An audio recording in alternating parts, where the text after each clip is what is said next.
Shalom, selamat malam Bapak Ibu Saudara yang dikasihi Tuhan Yesus Kristus. Selamat kita berjumpa kembali dalam renungan pada malam hari ini. Doa dan harapan saya saudara semua ada dalam keadaan yang baik, sehat, penuh sukacita, dan selalu berlimpah dengan berkat Tuhan. Sebelum kita mendengarkan kebenaran firman Tuhan, mari kita berdoa. Bapa di sorga, Bapa dalam nama Tuhan Yesus Kristus, terima kasih kami mengucap syukur untuk segala berkat kemurahan-Mu. Tuhan sudah menolong kami, menyertai kami sepanjang hari ini. Saat ini kembali kami mau mendengar sabda firman-Mu. Urapilah kami supaya kami mengerti dan mentaati akan setiap kehendak-Mu. Dalam nama Tuhan Yesus kami berdoa. Haleluya. Amin. Saudara yang dikasihi Tuhan, ayat firman Tuhan saat ini terdapat dalam 1 Timotius 3 ayat yang ke-5. Tertulis demikian. Jikalau seorang tidak tahu mengepalai keluarganya sendiri, bagaimanakah ia dapat mengurus jemaat Allah? Saudara yang dikasihi Tuhan, seorang motivator terkenal di Indonesia yang booming di era tahun 2000 sampai 2015 menjadi hancur karirnya karena masalah keluarganya terblow up. Kensuke Miyazaki, seorang anggota parlemen Jepang, mengundurkan diri di tahun 2016 karena perselingkuhannya menjadi viral dan sangat mempermalukan dirinya. Gennaro Sangiuliano, Menteri Kebudayaan Italia, mengundurkan diri tahun 2024 karena ketahuan menjalin hubungan dengan seorang influencer yang ingin dia rekrut sebagai konsultan atau tenaga ahli. Seorang gubernur di Amerika Serikat bernama Eric Greitens mengundurkan diri pada tahun 2018 karena terlibat skandal perselingkuhan dengan penata rambutnya. Kita perhatikan saudara bahwa kehidupan pribadi, masalah dalam keluarga seringkali mempengaruhi tugas, pekerjaan, profesi, dan jabatan seseorang. Skandal dan perselingkuhan, masalah keluarga bisa menghancurkan jabatan, kekuasaan, dan profesi apapun. Kalau dalam pekerjaan yang umum saja, masalah dalam keluarga bisa menjadi faktor yang dipertimbangkan oleh masyarakat dan menjadi faktor di mana penguasa atau orang yang punya jabatan mengundurkan diri. Mengapa tidak di dalam gereja atau dalam pelayanan? Pelayan Tuhan harus punya standar yang tinggi sesuai firman Tuhan. Dan itu sebabnya keluarga harus menjadi fokus yang pertama-tama dalam pelayanan seorang pelayan Tuhan. Setiap kita adalah pelayan Tuhan. Walaupun kita bukan pendeta, bukan gembala, bukan diaken, bukan penilik jemaat, kita semua adalah pelayan Tuhan.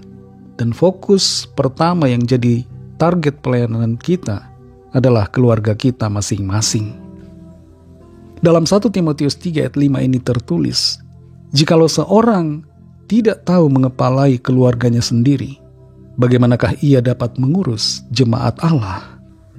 Ada banyak orang yang ingin melayani, termasuk orang-orang yang ada di lingkaran Timotius. Rasul Paulus menasehati, menjadi seorang penilik jemaat, menjadi pelayan Tuhan itu adalah pekerjaan yang indah. Dan ada banyak orang yang ingin menjadi pelayan Tuhan. Tapi menjadi pelayan bukan sekedar tugasnya, bukan sekedar menjalani jabatan itu. Menjadi seorang pelayan Tuhan yang terutama adalah bagaimana kehidupan pribadinya. Bagaimana kehidupannya dalam keluarga. Apakah dia dapat dipercaya adalah pribadi yang menjadi teladan dalam keluarga atau tidak. Terlalu sering kita ingin tampil di depan orang. Kita ingin tampil menjadi seorang pemimpin pujian, menjadi seorang pengkhotbah, menjadi seorang yang melayani dan tampak di mata orang sebagai seorang yang bertugas melayani. Tapi bagaimana dengan kehidupan keluarga kita, kehidupan pribadi kita? Apakah kehidupan pribadi kita menjadi terang dan membawa kemuliaan Tuhan? Apakah kita menjalani kehidupan yang berintegritas, yang mencerminkan Kristus dalam keluarga kita? Tantangan terbesar dalam pelayanan bukan di mimbar, atau di panggung gereja, bukan. Tapi tantangan terbesar adalah di dalam keluarga kita masing-masing. Menghadapi suami, menghadapi istri, menghadapi anak-anak, menghadapi orang tua, menghadapi saudara, menghadapi orang-orang terdekat kita.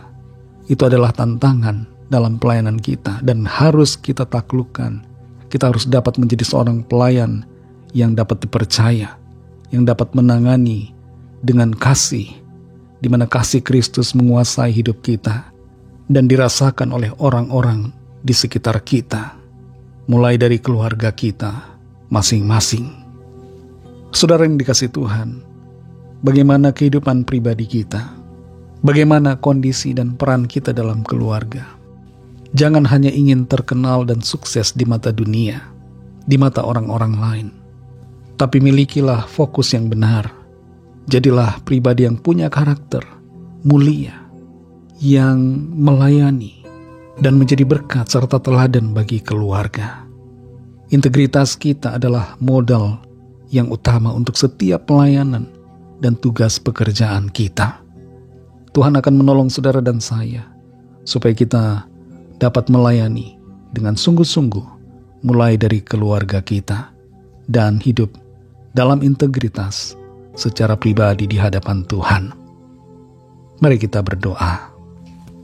Terima kasih Tuhan Yesus, kami mengucap syukur untuk firman-Mu yang sudah kami dengar, yang menuntun kami untuk berjalan di dalam kebenaran-Mu, meninggalkan segala kefasikan, kemunafikan, dan hidup sungguh-sungguh sebagai pelayan Tuhan yang berfokus untuk melayani, mulai dari keluarga kami pribadi dan diri kami sendiri, supaya kami punya karakter yang sungguh-sungguh mulia di hadapan Tuhan, yang tidak akan mencemari pelayanan dan tugas, pekerjaan maupun profesi kami.